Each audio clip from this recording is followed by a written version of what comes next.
Hello everyone, this is what happened. In the last few days, the scramble for physical silver and critical natural resources went from background noise to the main event. Not on paper, not on headlines. In the real world, where supply chains break, ships don't sail, mines don't ramp overnight, and governments suddenly remember that you can't print a barrel of oil or a ton of metal. And here's the uncomfortable truth. A multipolar world is not coming. It's already here. And the moment that reality hits, the fight isn't over interest rates or stock valuations anymore. It's over who controls the stuff that makes modern life work: energy, minerals, and yes, silver. So in this video, I want to connect the dots. Why the US and its rivals are acting so aggressively around resource-rich regions. Why the paper crowd is still throwing punches in thin overnight trading. And why the physical market keeps answering back.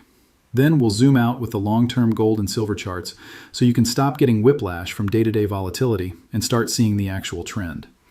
And near the end, I'll show you one ratio chart that quietly signals a historic rotation that most people won't notice until it's too late. Now, quick reality check. My analytics show a big chunk of you watch these videos regularly, but still haven't subscribed. If you get value here, support the work. Hit subscribe, and in the comments write OG John AG so I can see who's really riding with me. Also, if you want daily updates, quick posts, and my personal takes that I don't always put on YouTube, plus instant voice notes when something breaks, I've opened a WhatsApp channel. The link is in the description. Join it because the market doesn't wait for upload schedules.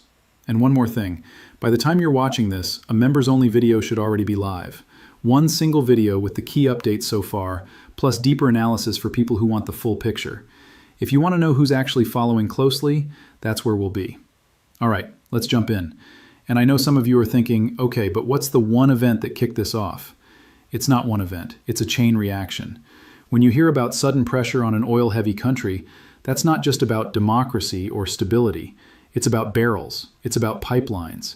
It's about who gets paid, in what currency, and who gets locked out. When you hear about an Arctic territory suddenly being treated like a prize, that's not about flags. It's about the minerals under the surface and the shipping routes above it. It's about who controls the future map. And when you hear about tension escalating around a key Middle Eastern nation, that's not just about ideology. It's about energy flows, regional influence, and whether the region settles trade in one currency or multiple. Now, I'm going to say something blunt. In this environment, headlines are often decoys. The real story is what the headline allows someone to do next. And here's the cliffhanger that most people miss. Every time a power tries to secure a resource region by force or pressure, it accelerates the other side's motivation to build alternatives. And those alternatives almost always involve moving away from the old settlement system. So the more aggressive the moves get, the more likely it is that the financial plumbing changes faster than the public expects. That's why you're watching two fights at the same time: a physical fight over resources and a financial fight over the unit of account. Now, I want you to remember this phrase because it's going to keep showing up in 2026. You can't sanction geology. You can sanction people, you can sanction banks, you can sanction shipping firms. But if the world still needs the metal, and the metal still exists in the ground, someone will find a way to trade for it. And the more often that happens outside the legacy system, the more the legacy system weakens. That's the big why behind the price action you're seeing. Okay, back to the plot. Let's talk about why the US is suddenly acting like it woke up and discovered the real world again. Because for a long time, the country could run an empire on credit. And yes, that credit came with a cost. But it was manageable as long as the world kept recycling dollars back into US assets, and as long as US borrowing costs stayed low enough to pretend the bill didn't matter. But that era is cracking. This is why resource security becomes urgent. When your balance sheet is stretched, you can't afford to be cut off from critical inputs. So you push, you negotiate aggressively, you threaten, you offer security guarantees. You do whatever you have to do because the alternative is a slow decline in industrial capability, military readiness, and economic comfort. And here's where the multipolar world makes this situation uniquely uncomfortable. In a unipolar world, you could assume others would comply. In a multipolar world, others can say no and still survive. That changes everything. Now, let me connect that to silver in a way that's impossible to ignore. Silver is a bottleneck metal. It doesn't have to run out to create a problem. It only has to get tight enough that delivery times stretch, premiums rise, and industries begin competing with investors and savers. And because silver is relatively cheap per ounce compared to gold, it's psychologically easier for regular people to accumulate. That means when fear rises, silver often sees waves of retail interest that can stress a tight market even more. So we have industrial demand, we have monetary demand, and we have geopolitical risk. That's a nasty cocktail. Now, let's talk about the bigger forces behind what you're seeing. When a world moves from one dominant center to multiple power centers, the competition shifts from financial engineering to resource security. Rare earths, critical minerals, industrial metals, these aren't optional. They're prerequisites for defense systems, AI infrastructure, energy storage, and high-tech manufacturing. And here's the uncomfortable part. A lot of the refined supply chain for those materials has been concentrated outside the US for a long time. So what happens when you realize, late in the game, that a large percentage of the minerals you rely on for both military capability and modern technology are sourced from a rival sphere? You panic. Or at least, you start issuing executive orders, drafting strategies, and suddenly caring about domestic mining and processing capacity again. But the real world doesn't scale on slogans. Mines take time. Refineries take time. Skilled labor takes time. Environmental permitting takes time. Capital takes time. So in the short run, if you can't build your way out fast enough, you try to secure what exists through alliances and leverage. That's the backdrop. Now, let's talk about the dollar, because you can't separate resource competition from currency competition. People love to talk about the dollar like it's permanent, like it's gravity, like it's simply the default because it's the default. But that's not how reserve systems work. They work because of incentives, enforcement, and convenience until they don't. A major shift started years ago when big energy producers began deepening ties with non-Western buyers and signing agreements that weren't just symbolic handshakes. They were practical. Investments, infrastructure, tech transfers, logistics corridors, and multi-decade deals that slowly reduced the necessity of transacting everything through one pipeline of dollars. A few years back, a high-level summit in the Gulf made headlines because it wasn't one agreement. It was a stack of them, spanning energy, transportation, construction, advanced technology, cloud infrastructure, and industrial build-out. The number of deals was large, and the announced value was enormous. But the deeper point wasn't the press release. The deeper point was this. When you lock in investment and infrastructure partnerships, you are also locking in future trade flows.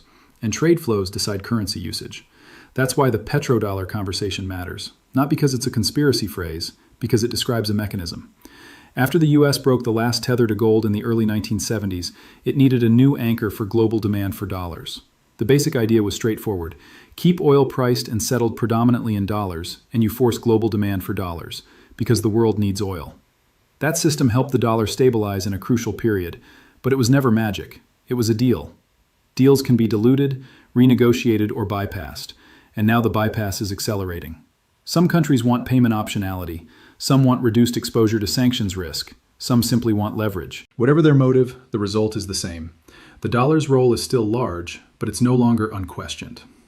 So here's the problem for the US. If you can't rely on effortless resource access through your currency, you must secure resources through supply chains, partnerships, or direct control.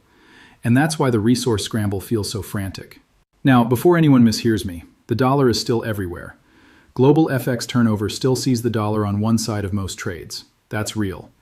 But everywhere doesn't mean safe. Because even if the dollar stays dominant, its purchasing power can still decline. You don't go broke because your currency stops existing. You go broke because it buys less. And that's why commodities matter, especially monetary metals like gold and silver that don't depend on a counterparty to remain valuable.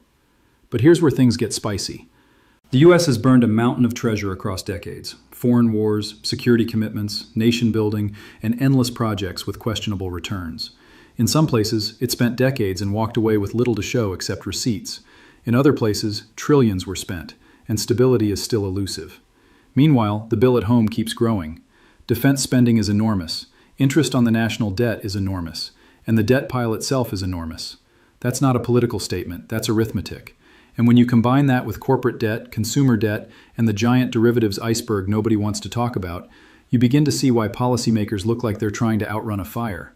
Because they are. Now add the multipolar reality on top of that. When your currency system faces friction abroad and your balance sheet is stretched at home, you become extremely sensitive to anything that threatens resource access. So where does silver fit into this? Silver is not just a shiny investment. It's an industrial input that powers modern tech. It's used in electronics, solar, medical applications, and high-end manufacturing. And it's also a monetary metal with a history of being used as money across civilizations. That dual role matters because it means silver demand can hit you from two directions at once: industry and monetary defense. And here's a critical vulnerability. A big chunk of U.S. silver consumption is met through imports. Depending on how you measure it and what year you're looking at, the reliance is heavy. That means supply chains matter, trade relationships matter. And in a world where relationships are being renegotiated, that's not a minor detail. Now look beyond the U.S. Demand isn't coming from one place. We've seen record import behavior from major buying nations. When a country begins ramping silver purchases dramatically, month after month, especially in dollar terms, it tells you something. Somebody is treating silver like a strategic asset, not a weekend hobby, and you can feel it in the market. Because while the paper side of the silver market can move price in the short term with leverage and liquidity games, the physical side has a different constraint. You either have the metal or you don't, which is exactly why we keep seeing the same pattern. Overnight, in thin trading, price gets slammed, stops get triggered, the headlines get written, the narrative gets pushed. And then, during regular hours when physical buying shows up, price starts crawling right back. It's like watching someone try to hold back a flood with a broom. And I want you to understand why this matters, because it's not just volatility. It's a tug of war between two worlds. The paper world that can create claims, and the physical world that can only deliver what exists. Now, I'm going to show you the macro view in a second, but first, let me ask you something that I want you to answer in the comments. Do you think the next big shock will come from a currency event or a supply chain event? And here's a second one. If silver makes another violent move, up or down, what do you think will be the real trigger? A news headline or physical shortages getting exposed? Drop your thoughts. Also, quick friendly reminder, if any of you are doing well, maybe you caught a move, maybe your business is thriving, maybe you made a smart decision in the last year, share a sentence about it in the comments. Success is contagious, and your story might be the push someone else needs. Now let's zoom into the demand side again, because this is where it gets fascinating. We've seen certain nations buying silver at record rates in dollar terms. That matters because it hints at strategic behavior. If a country is importing a lot of silver, it could be for industry. It could be for investment demand. It could be for reserve diversification. Or it could be for all three. And when you pair that with broad buying in the Gulf region, where wealth funds and institutions have a history of hedging with precious metals, you begin to see a picture. The non-Western bloc is quietly stocking up on hard assets, while the Western bloc argues about narratives. And then, on top of that, you've got the rare minerals issue. For years, a huge share of rare mineral processing, especially the refined, usable part, has been concentrated in Asia. That's not an insult. That's a fact of industrial development and supply chain investment. But the strategic consequence is severe. If you rely on a rival sphere for the refined materials that power your military tech and your AI infrastructure, you are vulnerable. So what do? You try to reshore. You try to friendshore. You try to build processing capacity at home. And you try to secure access abroad, all at once. Which is why the competition for resource territories is heating up at the exact same time that metal prices are rising. Now, let's go back to the currency mechanism, because this part is where most investors get lazy. They assume the world uses dollars because it has to. But currency usage is a network effect, and network effects can weaken slowly, until they weaken quickly. What happens when major energy producers sign massive long-term investment frameworks with large buyers outside the traditional alliance system? It means future oil, gas, and industrial projects are increasingly coordinated in a way that does not require Western financial infrastructure. What happens when the same producers and buyers build logistics routes, industrial zones, and tech partnerships?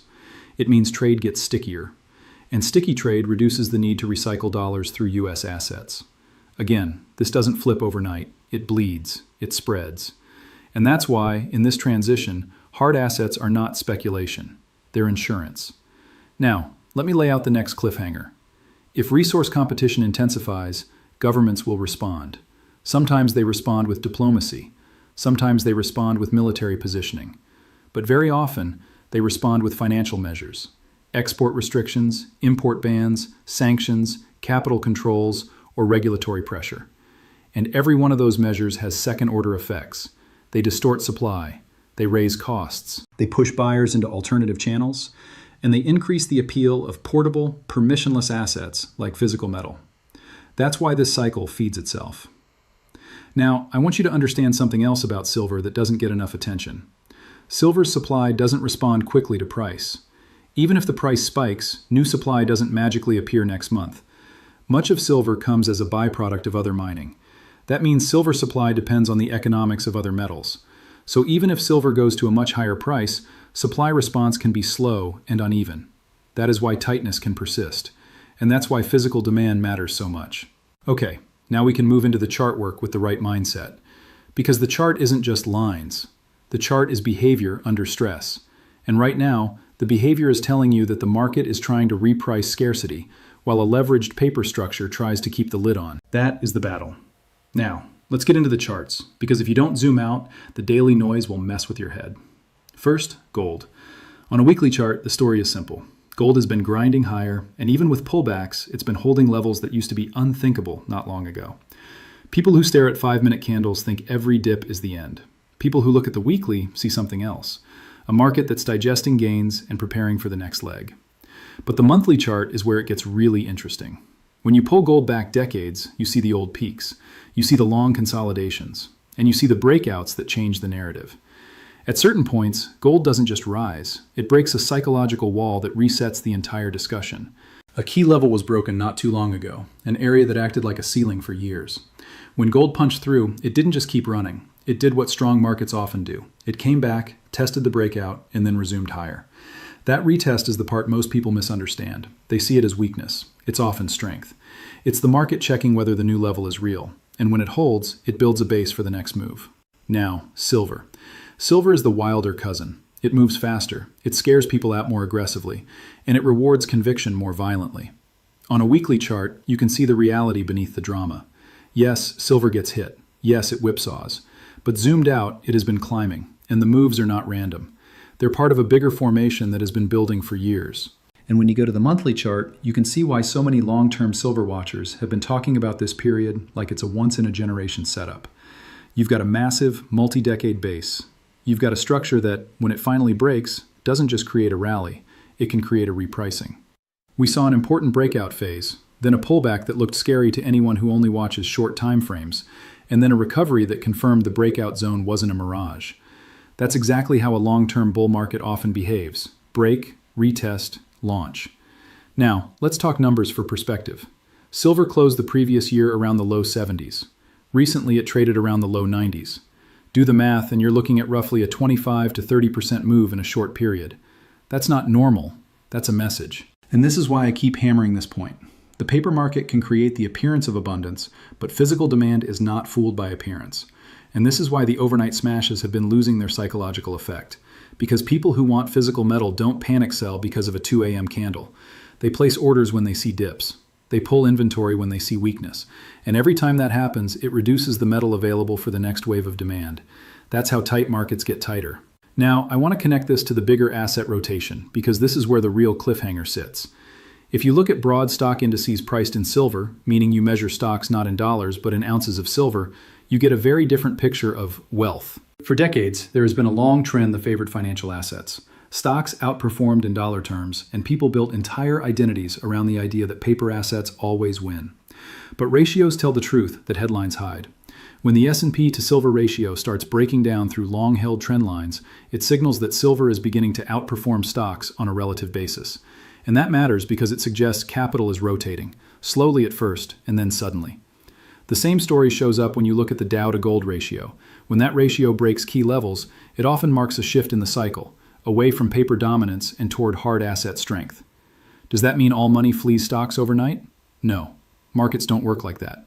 But even a modest shift in allocation, from a gigantic pool of paper wealth into a much smaller market like silver, can create outsized price moves. Because silver is small. The silver market does not need the entire world to buy it. It only needs a relatively small slice of global capital to decide it wants a hard asset hedge. And then the math gets uncomfortable fast. Now, let's bring this back to the geopolitical backdrop again, because this is the part that turns chart talk into reality. When energy producers sign huge multi-sector deals with emerging powers, when trade corridors are built that bypass traditional choke points, when sanctions risk pushes countries to build alternative settlement rails, and when the U.S. discovers that it imports too much of the metals it needs, this isn't theoretical. This changes behavior. Governments stockpile, industries secure contracts, investors front-run scarcity, and banks that lived in the world of paper promises begin to realize that paper promises are only as good as delivery, especially when delivery gets harder. That's why you're seeing paper attacks collide with physical demand. And that's why the silver story isn't just a trade. It's a symptom of a world that's reordering. Now, before we continue, I want to do something creative for 2 seconds, because I know many of you love real-world proof, not just charts and theory. If you want to hear actual silver-related success stories, regular people who spotted opportunities, protected their savings, or built wealth in unconventional ways, there's a separate channel linked in the description. Take 10 seconds after this video, check it out, and subscribe there too. It's a different vibe, and you'll probably find it motivating. All right, back to the main plot. Here's what a lot of people still don't fully grasp. In a multipolar world, resource security becomes a national survival issue. That means competition intensifies. And competition intensifies in ways that can look chaotic from the outside. Why do you think countries care so much about shipping routes?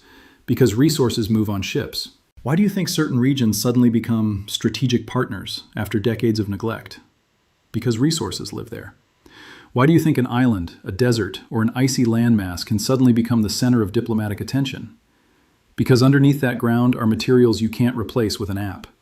And as this competition heats up, the temptation grows to use financial tools, sanctions, trade restrictions, currency pressure, to force alignment. But every time that happens, it also encourages the other side to build alternatives. That's the feedback loop. And in that loop, hard assets become more attractive. Now, let me bring you to a specific psychological trap that wipes people out in this kind of market. Silver moves up fast, and people feel late. Then silver drops fast, and people feel stupid.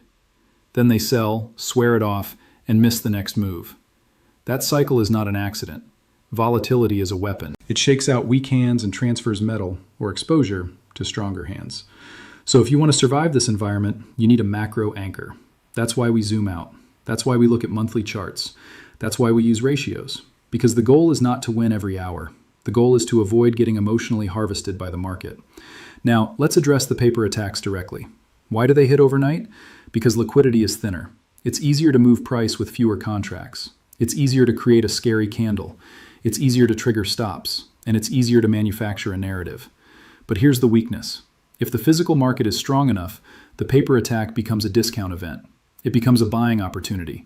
And if enough buyers treat it that way, the attackers spend more and more effort for less and less effect. That's what losing battle looks like. Now, we've already seen that physical interest remains intense, and we've already seen that buying is not limited to one country. It's broad, it's persistent, and in some places, it's accelerating. So the question becomes, what happens next? This is where the cliffhanger lives, because silver doesn't have to rise smoothly. In fact, it rarely does. Silver tends to move in steps. It coils, it frustrates, it explodes, it pauses, then it explodes again. And when you combine that behavior with a world that is repricing resource security, you get the kind of market where normal models break. Now, I'm not here to tell you a specific day or hour this happens. Markets are too complex for that. But I am here to tell you what the structure suggests. The longer the base, the bigger the move. And if the macro backdrop remains what it is, debt expansion, currency debasement, geopolitical fragmentation, and physical scarcity, then silver has reasons to remain bid beyond short-term noise. Now let me fold in one more key point about spending and desperation, because it ties directly to why this fight over resources is escalating. A country can run enormous deficits for a long time when it can export inflation and import resources cheaply. But when that privilege is challenged, even slightly, everything gets more sensitive. Interest costs rise, defense costs rise, domestic political pressure rises, and suddenly, securing supply chains becomes a priority that overrides elegance. That's why you're seeing aggressive posture. That's why you're seeing urgent policy moves. And that's why, in my view, the narrative war around metals is only going to intensify. Because if more people decide to convert currency into physical metal, that is a vote of no confidence in the system. And systems do not like no confidence votes. Now, let's take a breath and go even higher level. Gold is the reserve metal. It's the one central banks have historically used to anchor trust when currencies wobble. Silver is the people's metal and the industrial metal. It is both monetary and functional. When both gold and silver trend higher together, it often signals that something bigger than a trade is happening. It signals monetary stress and a search for real value. And when silver starts outperforming, it often signals acceleration, because silver tends to lead in the emotional phase of the cycle. So if you're watching silver's volatility and thinking, this is crazy, you're not wrong. But crazy is not the same as bearish. Crazy can be a symptom of a market trying to reprice itself. Now, let me tie this back to you personally, because that's the point. You don't need to become a geopolitical expert. You don't need to memorize every summit and every agreement. You just need to recognize the direction of the world. Less unity, more rivalry. Less trust, more hedging. Less paper confidence, more physical demand. And in that world, the question isn't, will everything be stable? The question is, what do I own that stays valuable when the rules change? That's why this matters. Now, I want to give you one more quick engagement nudge, because honestly, the comment section is where we build the real community here. If you've ever bought a hard asset, metal, land, a business, anything tangible, what was the moment that pushed you to do it? Fear? Opportunity? A lesson learned the hard way? Tell me below. And if you're comfortable, share one small win you had recently. It helps others more than you think. All right, final stretch. Here's my base case. We're watching the collision of three forces. Force number one, the world is splitting into blocks and resources are becoming the center of power. Force number two, debt and currency debasement are pushing people toward hard assets, whether they admit it or not. Force number three, the paper market structure in silver is being stress tested by steady physical demand from multiple directions. When those three forces overlap, you get a market that will punish the emotional and reward the prepared. And if you want to be prepared, you need information flow. That's why I'm pushing the WhatsApp channel, because when something breaks, you don't want to find out 2 days later after the move. That's why I'm pushing the members only video, because if you want the full update in one place and deeper analysis, that's where it's going. And that's why I'm pushing the subscribe button, because the only way we keep building here is with your support. So here's your simple action list. Subscribe.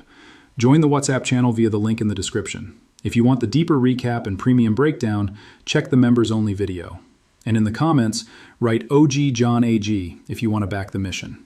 Because yes, there's also something else going on behind the scenes. I'm running a campaign to eliminate copycat channels that recycle content without adding value. If you respect original work and you want this space to stay clean, help me out. Subscribe and comment OG John AG. That signal matters more than you think. Now, as we wrap up, I want to bring you back to the very first line. Exactly what happened. What happened is the world moved another step toward a resource-driven reality. And silver, quietly, stubbornly, keeps exposing the difference between paper confidence and physical necessity. We're not just watching a price chart, we're watching a system adjustment. So keep your head, zoom out, watch the ratios, ignore the noise, and don't let a thin market candle talk you out of a multi-year trend. If you found this helpful, hit like so the algorithm pushes it to more people. Share it with one friend who still thinks commodities don't matter. And I'll see you in the next video.